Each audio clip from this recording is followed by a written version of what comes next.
Assalamualaikum warahmatullahi wabarakatuh. Selamat pagi, siang, sore, atau malam Anda mengakses video ini. Perkenalkan, saya Herman Tole, dosen Fakultas Ilmu Komputer Universitas Brawijaya. Pada video ini kita akan mempelajari tentang mata kuliah perancangan user experience atau perancangan pengalaman pengguna. Dalam beberapa video seri mata kuliah ini akan saya sampaikan berbagai materi dalam perancangan user experience. Oke, apa yang dimaksud dengan user experience atau dalam hal ini perancangan user experience? Ini menjadi satu ilmu baru sebenarnya berkembang akhir-akhir ini. Kenapa? Karena bisa kita mulai dari perkembangan teknologi. Bisa kita lihat data bahwa hampir semua orang sekarang sudah mempunyai smartphone dan menggunakan smartphone-nya sebagai tools atau alat untuk mengakses berbagai hal, mulai dari email, berkomunikasi menggunakan telepon, messaging, kemudian aplikasi-aplikasi yang lain. Sehingga di smartphone kita akan ada banyak aplikasi yang kita gunakan sehari-hari. Berdasarkan data yang bisa kita lihat, pengguna smartphone bahkan jauh lebih banyak di Indonesia. Dalam hal ini kartu nomor smartphone-nya melebihi jumlah penduduk yang ada di Indonesia.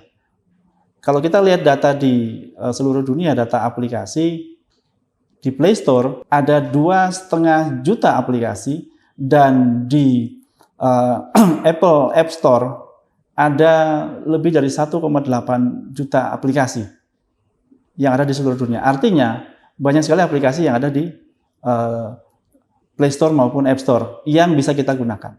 Nah, banyaknya aplikasi ini belum tentu semua akan bisa digunakan. User akan memilih mana aplikasi yang mereka ingin pakai atau mereka ingin gunakan. Sehingga untuk satu fungsi yang sama bisa jadi user akan punya pilihan banyak aplikasi yang sejenis. Misalkan saja untuk messaging, Anda bisa pakai WhatsApp Messenger, bisa pakai Discord, bisa pakai Facebook Messenger, dan sebagainya. Mana yang akan kita pilih? Nah, banyaknya aplikasi untuk fungsi-fungsi yang sama membuat user punya kesempatan untuk memilih mana aplikasi yang akan mereka gunakan. Nah, dalam hal ini aspek user experience menjadi penting karena orang memilih menggunakan aplikasi karena berdasarkan kepada apa yang mereka rasakan paling nyaman untuk digunakan, paling sesuai untuk digunakan, dan tidak menghadapi masalah ketika digunakan. Ini menjadi satu hal yang penting untuk persiapkan bagaimana membuat aplikasi yang baik. Zaman dulu kalau kita membuat aplikasi atau membuat sebuah program komputer di mana tidak ada pilihan yang lain, maka sebagus apapun atau sejelek apapun yang kita buat, orang akan tetap mau menggunakan. Bayangkan dulu di kantor kita punya sebuah aplikasi sistem informasi, sejelek apapun tetap digunakan karena cuma ada pilihan itu saja, cuma ada satu. Bayangkan dengan sekarang Anda mau menggunakan sebuah aplikasi, ada banyak pilihan. Nah, orang memilih yang mana? Tentunya mereka akan memilih yang terbaik. User experience adalah bagaimana kita mempersiapkan, merancang sebuah aplikasi supaya kita bisa menghasilkan aplikasi yang terbaik. Sehingga orang mau menggunakan. Mengapa user experience? Kalau kita lihat kepada piramida yang dibuat oleh Maslow tentang the user experience hierarchy of need, ada beberapa tahapan yang dibutuhkan untuk membangun sebuah aplikasi. Jadi kalau lapisan paling bawah adalah fungsional. Artinya ketika kita membangun sebuah aplikasi, maka kita harus pastikan fungsionalnya sudah bisa berjalan dengan baik. Kalau dia mempunyai fungsi untuk kita berkirim pesan, maka dia bisa mengirimkan pesan dengan baik. Bagian di atasnya adalah yang kita sebut dengan reliable. Reliable artinya sistem itu atau aplikasi itu dapat bekerja dengan baik ketika dibutuhkan. Dia tidak berhenti di tengah jalan, tidak mati ketika mungkin usernya banyak, dan seterusnya. Kemudian yang di atasnya adalah aspek usable. Usable artinya bisa digunakan, bisa bermanfaat, atau memenuhi harapan daripada pengguna aplikasi. Nah, tahapan ini biasanya kita dalam pengembangan perancangan sebuah aplikasi hanya kebanyakan memikirkan soal fungsionalnya saja. Bagaimana fungsi ini bisa berjalan. Di atasnya kita juga harus memikirkan bagaimana dia bisa digunakan pada kondisi tertentu. Saya beri contoh, misalkan ketika kita membuat sebuah aplikasi web, kita fokus kepada fungsi-fungsinya, maka ketika kita menggunakan web itu, ketika dia sudah berjalan, kita sudah cukup puas. Padahal apakah kita sudah mencoba ketika misalkan web itu diakses oleh orang yang banyak? Bagaimana kalau diakses oleh 1.000 orang? Apakah webnya masih tetap bisa bekerja atau tidak? Nah, itu aspek reliable. Nah, di atasnya lagi adalah usable. Yang lebih tinggi dari itu adalah aspek kenyamanan atau convenient, pleasurable, dan meaningful. Nah, 3 aspek ini yang itu lebih spesifik dipelajari di user experience. Di mana aspek fungsional biasanya kita pelajari ketika kita belajar membuat program atau kita belajar membuat rekayasa perangkat lunak. Sementara aspek reliable-nya biasanya kita pelajari secara khusus, bagaimana di sistem back-end dan seterusnya. Yang ini kadang-kadang dalam perkuliahan juga terabaikan. Nah, aspek di atasnya, usable, convenient, pleasurable, and meaningful, ini yang sebenarnya menjadi perhatian dalam user experience. Bagaimana kita belajar menghasilkan aplikasi yang terbaik, yang bisa usable, bisa convenient atau nyaman, bisa pleasurable, dan bisa meaningful, artinya menyenangkan dan sangat bermanfaat bagi penggunanya. Inilah kenapa kemudian dalam segitiga Maslow ini mempelajari user experience atau menguasai berbagai metode dalam user experience bermanfaat untuk bagaimana kita menghasilkan aplikasi yang terbaik. Dalam membangun sebuah aplikasi, kita juga harus memperhatikan 3 komponen, yaitu komponen bisnis, kemudian teknologi, dan user. Jadi untuk menghasilkan sebuah aplikasi yang baik, kita harus memperhatikan aspek teknologi yang pertama. Artinya bagaimana sebuah teknologi bisa kita gunakan, kita terapkan dalam membangun aplikasi tersebut. Teknologi apa saja yang kita gunakan? Apakah kita mempunyai developer untuk membangun itu? Apakah kita mempunyai sumber daya untuk membangun itu? Teknologinya memungkinkan. Yang kedua adalah aspek user. Apakah aplikasi yang kita buat itu dibutuhkan oleh user? User menginginkan aplikasi yang akan kita buat sesuai dengan keinginan user. Dilihat oleh user itu menarik, mudah digunakan, dan sebagainya. Dan aspek yang ketiga adalah bisnis. Artinya apakah aplikasi ini memberikan keuntungan atau tidak ketika kita membangun aplikasi itu. Sehingga ketiga aspek ini, bisnis, teknologi, dan user atau pengguna, itu menjadi constraint dalam kita bagaimana membangun sebuah aplikasi. Ini juga menjadi perhatian bagaimana seorang UX designer bisa memperhatikan 3 aspek tersebut. Jadi tujuan atau sasaran dari bagaimana kita mendesain, merancang sebuah aplikasi adalah bagaimana kita membuat satu rancangan yang terbaik sehingga ketika aplikasi itu dibuat, didevelop, orang akan mau untuk menggunakan dalam jangka waktu yang lama. Tidak cuma sekedar kita install, kemudian setelah diinstal ternyata ini ada masalah, oh nggak cocok, akhirnya kita uninstall lagi. Saya yakin Anda pernah mengalami itu, ada aplikasi yang kita install, belum kita gunakan lama, sudah kita uninstall lagi. Kenapa? Karena banyak masalah. Bisa dilihat di data hal-hal apa yang menyebabkan orang kemudian menguninstall sebuah aplikasi. Sehingga saat ini membangun atau membuat sebuah aplikasi yang baik, ada banyak hal yang akan kita perhatikan apa yang menjadi acuan aplikasi dikatakan baik.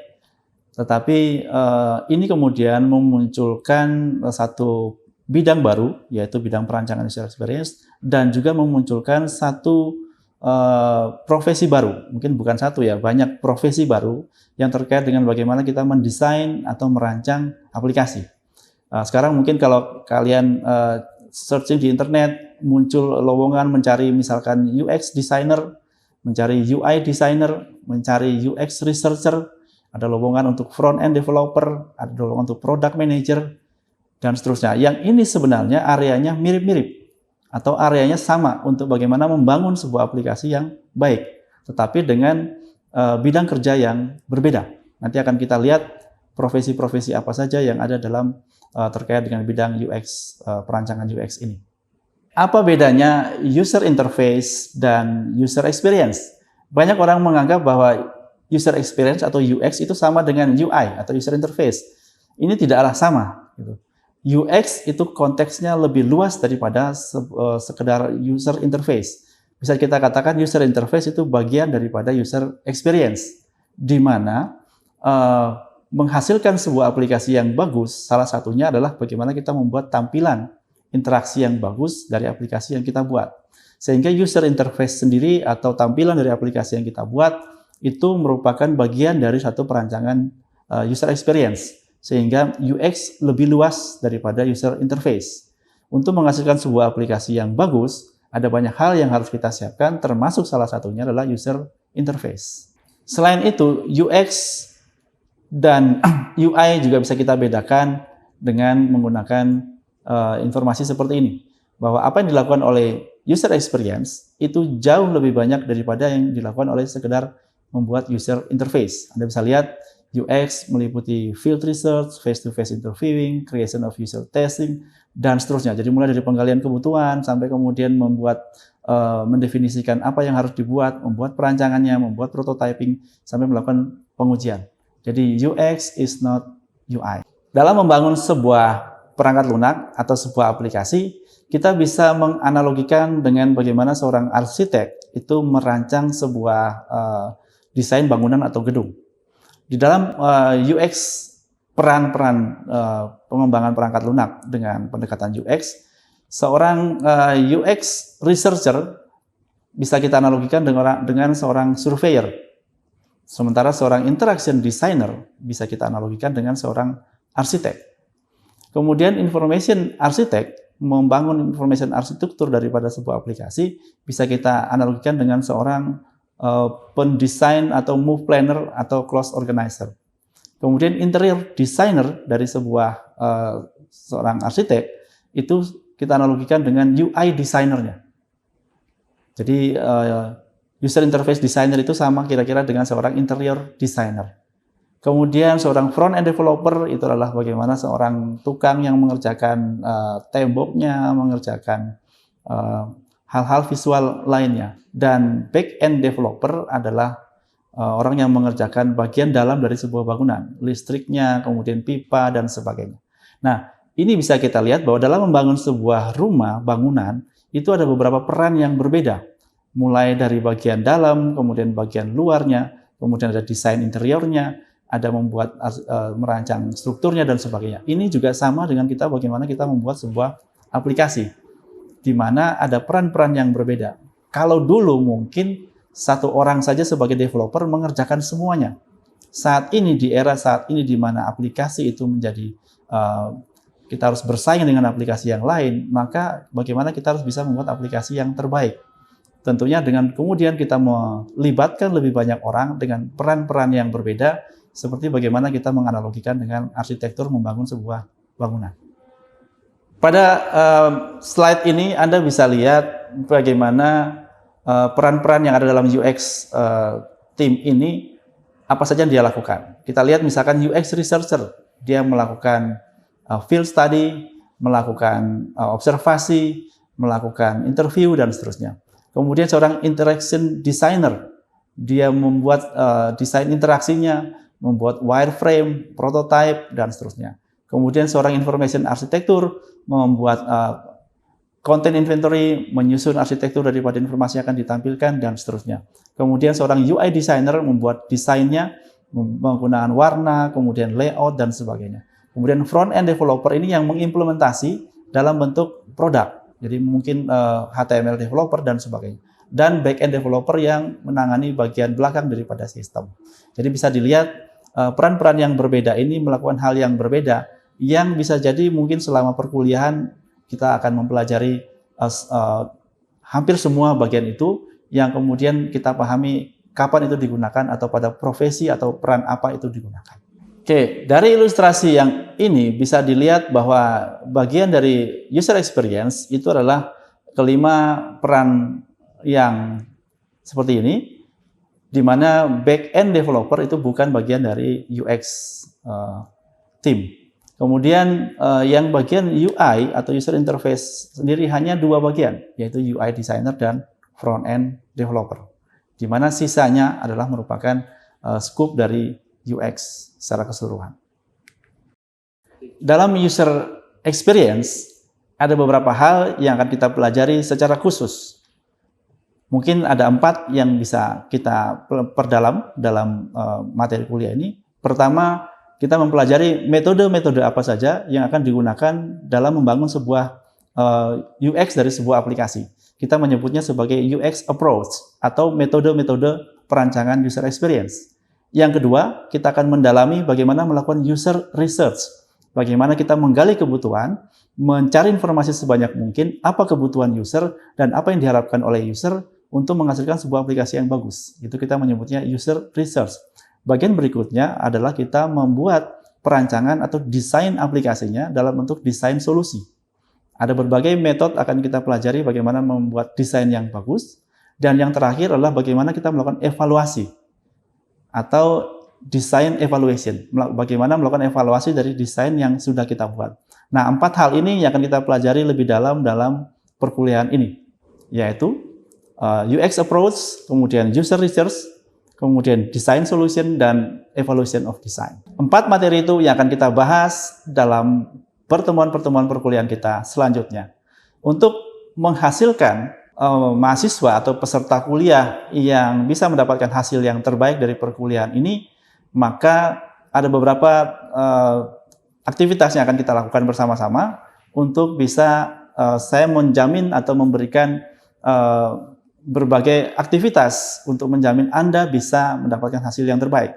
Tentunya akan kita membutuhkan adanya interaksi dan juga keaktifan dari peserta untuk mengikuti perkuliahan ini dalam bentuk mengerjakan berbagai proyek atau pekerjaan. Jadi pada pertemuan selanjutnya saya akan minta Anda untuk menggali potensi diri Anda. Kita akan coba lihat seberapa jauh basic yang Anda punya untuk bagaimana terlibat dalam sebuah tim membangun sebuah proyek. Ada 3 hal di sini yang harus kita profesi atau peran dalam membangun sebuah aplikasi. Yang pertama adalah peran sebagai desainer, kemudian sebagai researcher, dan peran sebagai developer, pengembangnya. Nah, saya yakin di antara peserta kuliah ini punya interest, ketertarikan, atau skill yang berbeda-beda, sehingga nanti perlu kita petakan dulu kemampuan Anda apakah sebagai seorang desainer, sebagai seorang developer, atau researcher.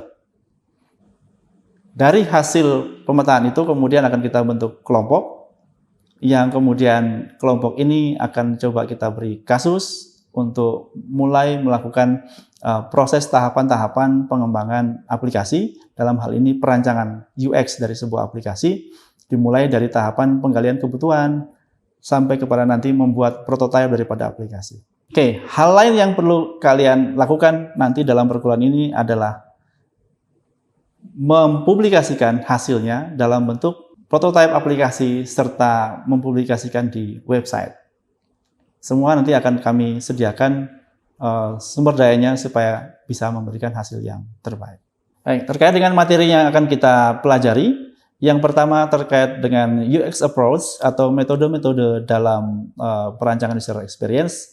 Ada beberapa metode yang akan kita pelajari lebih detail, misalkan metode pendekatan human-centered design, kemudian pendekatan user-centered design, pendekatan design thinking, pendekatan lean UX, dan sebagainya.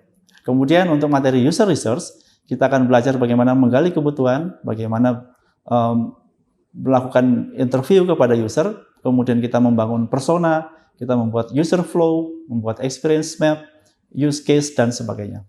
Kemudian pada tahapan design solution, kita akan coba membuat prototyping dari aplikasi, di mana kita akan belajar membuat wireframe, kemudian sketsa, mockup, dan membuat prototype dalam bentuk low fidelity prototype maupun high fidelity prototype.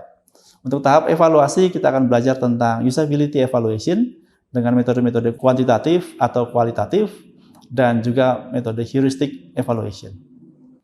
Baik, ini adalah pengantar daripada perancangan user experience.